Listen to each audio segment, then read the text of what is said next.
Tengo al diputado Andrés Joanet, que está en el Zoom. Diputado, gusto saludarlo. Muy buenas noches. Hola, hola, ¿cómo están? Buenas noches. Aquí estamos todavía en el Congreso a esta hora. Así es, todavía lo veo ahí en el Congreso Nacional. Están esperando a que salga en cualquier minuto al BIS. A un bis. Va a dar un BIS el presidente de la República. Esto es como un recital. Como esos recitales que duran 4 horas. Un BIS ya. Hay un break. Dos preguntas desde lo cotidiano, lo mundano. ¿Nadie pidió el bis al terminar el discurso?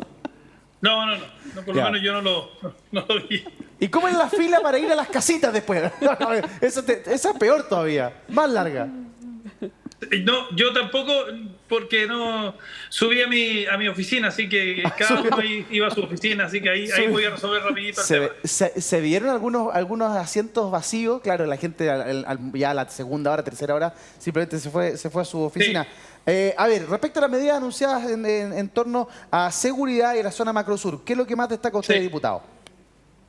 Si me permite un segundo antes ¿Sí? de eso, porque no quisiera dejar pasar. Yo creo que el discurso presidencial nos muestra a un presidente más presidente, y más alejado del dirigente estudiantil. Digamos las cosas como son, él mismo lo reconoció, porque él mismo reconoció en parte del discurso que se había equivocado. Por ejemplo, cuando dice, nos equivocamos en nosotros cuando queríamos tener la escuela más cerrada en el contexto de la pandemia. O sea, él reconoció varios errores que tuvo cuando fue oposición, etcétera. Y por tanto yo siento que tenemos un presidente Boric que se acerca naturalmente a ser más presidente. Naturalmente no tiene todavía esa estatura estadista, a propósito de la discusión que sí tuvo Patricio Aylwin, ¿no? Que es quien cita al final, porque cuando habla de la patria buena es Aylwin, ¿no? La patria justa y buena es Aylwin, lo cita sin nombrarlo, y eso es bueno. El presidente también nos hace un llamado respecto a la conmemoración de los 50 años del golpe militar, a que en definitiva tratemos de sanar esta herida, que es una herida que está profunda en el alma del país y que no se puede negar. No me parece así que el presidente entrara mucho en ese debate, no me parece ahí, porque es innegable que en Chile hubo una dictadura, un golpe de Estado, se violaron los derechos humanos y que por ningún motivo. Yo estudié en Alemania 6 años, en Heidelberg, me excusará, pero por ningún motivo, en ninguna parte de la ciencia política pone a Pinochet como un estadista. Es más, lo pone en la categoría, me va a disculpar, y es así, lo pone en la categoría de Hitler, de Stalin, a propósito de lo que se dijo recién. Entonces, seamos un poco serios en eso también.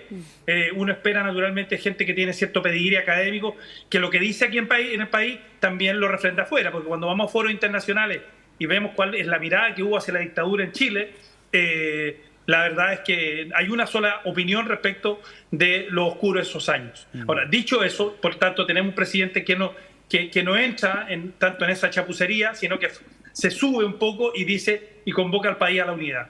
Ahora, respecto de lo que tú me preguntas, yo creo que en materia de la macro zona sur, poquito y nada.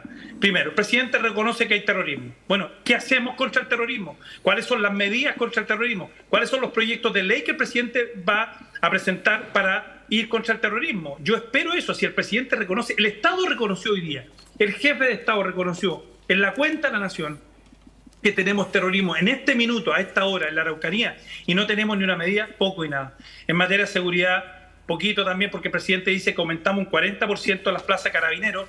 Eso significa que debiéramos estar teniendo hoy día 1.400 carabineros, y yo, según la cifra que tengo, no es así. Creo que le están entregando mal la información a carabineros, porque hoy día la máxima capacidad que tenemos para formar son 900 carabineros, y eso no es ni siquiera 0% aumento. Y lo que tenemos que hacer, es lo que hemos dicho, es que tenemos que pagarle el sueldo mínimo a todos los jóvenes que entren, tanto a hacer el servicio militar como a la escuela de carabineros, y eso no lo escuché en el discurso y hubiera sido extraordinario porque no nos cuesta tanto. El presidente habló, y me excusa, habló del 1% para la cultura, me encanta, pero antes del 1% para la cultura, fortalezcamos el ingreso de carabineros a la escuela de carabineros para tener más carabineros, y fortalezcamos a que los jóvenes hagan el servicio militar, se les pague el sueldo mínimo, y ahí también puedan ir a las escuelas matrices, porque hoy día no tenemos militares, no tenemos más militares. Diputado, claro, el presidente también sacó a relucir algunos datos respecto de la zona macrosur. Habló, por ejemplo, de que se había logrado reducir un 31% durante 2022 respecto del año anterior, y que se había elevado el número de condenas obtenidas desde 108 el 2021 a 217 el 2022. Señaló también que los principales cabecillas de la CAM estaban tras las rejas. Quizás ensombrece el panorama las cifras de mayo en particular respecto a la zona macrosur, donde hay una cifra que habla de un 28% de aumento de los ataques. Sí, según la multicriminalidad, y es así. A ver, dos cosas. Primero, el terrorismo que reconoce el presidente comienza en el gobierno del presidente Boric, y ahí están los índices de terrorismo internacional, que lo señala justamente a partir de lo que señalan las Naciones Unidas. Comienza en el gobierno del presidente Piñera, pero se intensifica ahora. Uno. Dos. No puede, el presidente, alguien le está dando mala información, porque no puede comparar el año 2022 con el 2021, porque el presidente Piñera tuvo octubre, noviembre, diciembre y enero y febrero con los militares, que no debería haberlos tenido, pero bueno, los tuvo.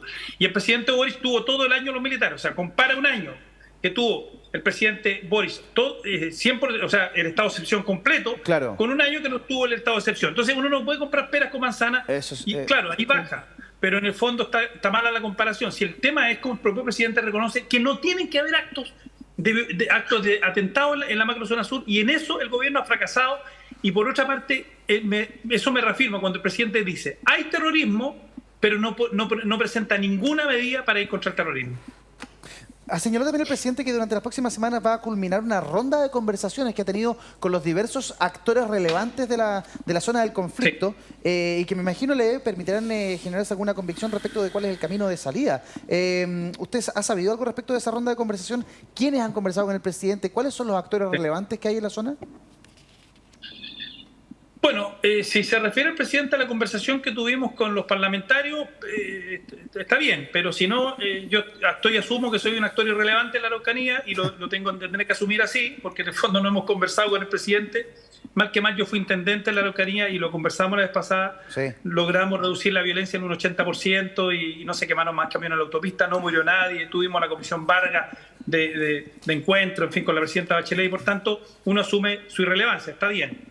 Pero el presidente se había comprometido en marzo a tener la comisión de paz y entendimiento. Estamos en junio, y los objetivos que puso el presidente no sé si se van a lograr en este gobierno, y eso es lo que me complica también. Diputado, usted nos dijo la última vez que conversamos, justamente después de esa reunión en Cerro Castillo, que tras la cuenta pública el presidente se había comprometido a conversar con todos ustedes respecto de seguridad en la Araucanía, directamente. Así es. No hablar de otra cosa, sí, no hablar de nada. ¿Hay fecha para esa reunión? No hay fecha, y de verdad espero, y por el respeto que le tengo al presidente, al jefe de Estado, espero que eso sea así, y que de verdad con propuestas concretas para terminar con este flagelo. Si no es normal que en un país democrático como Chile tengamos una de las zonas más peligrosas del mundo para vivir. Estamos en el lugar número 17 más peligroso, estamos dos lugares sobre Colombia. Entonces, nosotros no podemos normalizar la violencia. Ya nos hemos dado cuenta del daño que le hace los barrios, el narcotráfico, y tenemos que luchar contra eso, pero ya en la macrozona sur es imposible. La impunidad, la extorsión, el presidente habló de eso. Hoy día... Sí. El presidente habló también de la usurpación, pero también hay una trampita y una letra chica. No se les va a cobrar impuestos a los predios que estén usurpados siempre y cuando estemos en estado de excepción. Cuando no estemos en estado de excepción y estén predios usurpados, ahí se les van a seguir cobrando impuestos. O sea, entonces, yo siento que faltó. Si hubiera sido asesor del presidente, hubiera dicho, presidente, pongamos un 80% del discurso en materia de seguridad, porque ese es el tema del país. Porque eso es lo que nos está reclamando la ciudadanía. La última elección nos muestra eso, y concentrémonos. El presidente dijo, mire, yo no voy a cambiar mis principios, yo estoy de acuerdo con eso, sus principios ideológicos manténgalos, pero sí voy a cambiar, dado la realidad, tengo que cambiar las prioridades. Bueno, claro, pero eso no se vio. Diputado Andrés Jonet, le queremos agradecer el contacto a esta hora de la noche con Tiempos Violentos. Un abrazo grande, que esté bien. Gracias. Muchas gracias y saludo ahí a todo el panel.